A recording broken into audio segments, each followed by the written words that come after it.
இன்னைக்கு படிச்ச பசங்க உங்க ஒப்பனை என்னடா தொழில் பண்ற, டாக்டர் வக்கீல் கலைக்கிட்டு அப்படின்னு பெருமையா சொல்ற. எங்க அப்பா விவசாயம் பண்ணுதுங்க, சாணி வலிக்குதுங்க, பண்டம்பாடி மேய்க்குதுங்க, பால் கறக்குதுங்க, பனைமரம் மேயுதுங்க, கருப்பட்டி காய்ச்சதுங்க, நொங்கு விக்குதுங்க, தெளிவா இருக்குதுங்க, வண்டி கடை போட்டிருக்குதுங்க, டீ கடை வச்சிருக்குதுங்க, சைக்கிள் கடை வச்சிருக்குதுன்னு சொல்ல மாட்டான் வெளியே.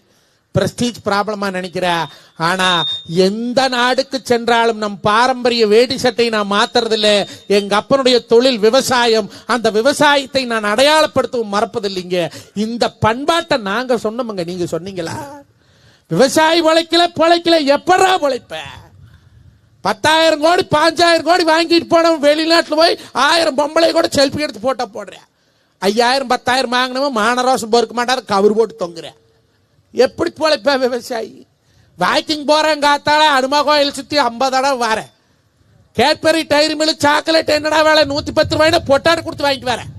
காலில் போடுற செருப்பு என்னடா வேலை 450 ரூபாய் விகேசி பிரைட் பொட்டாட்டு கொடுத்து வாங்கிட்டு வரேன். மளிகை கடைக்கு போறேன், துணி கடைக்கு போறேன், எங்கேயுமே பேரம் பேசுறது இல்லைங்க நடுவர் அவர்களே. காலங்காத்தால வேலகோண்டம் பட்டியில 4 முருங்கத்தாலை பிச்சுட்டு அடே நீ குளவர் சந்தை போயிட்டு வந்தா ஒருவேளை கஞ்சி குடிக்கலாம்ட்டு வார எங்க வேங்க மக்கா. காலையில வாக்கிங் வார நாய் கேட்கிறேன், முருங்கீரை என்னமா வேலை? அந்த அம்மா சொல்லுது ஒரு கட்டு 5 ரூபாய் சாமிங்குது. இவன் கேட்கிறேன், 3 கட்டு 10 ரூபாய்க்கு தரமாட்டியான்னு நாக்கு மேல வல்ல போட்டு கேட்கறியாடா. அப்புறம் எப்படா விவசாயி உழைப்ப? எவனோ உழைக்கணும் சொல்லி பேரம் பேசாத கொடுக்கற நீ உழவர் சந்தையில கொண்டாந்து விக்கிறவளே, அவகிட்ட 10 ரூபாய் கேட்டா நீ 10 ரூபாய் பேரம் பேச வேண்டாம், அவ கேட்ட விலையை கொடுத்து பாரு.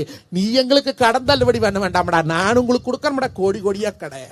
நீ என்ன எங்களுக்கு தள்ளுபடி பண்றது?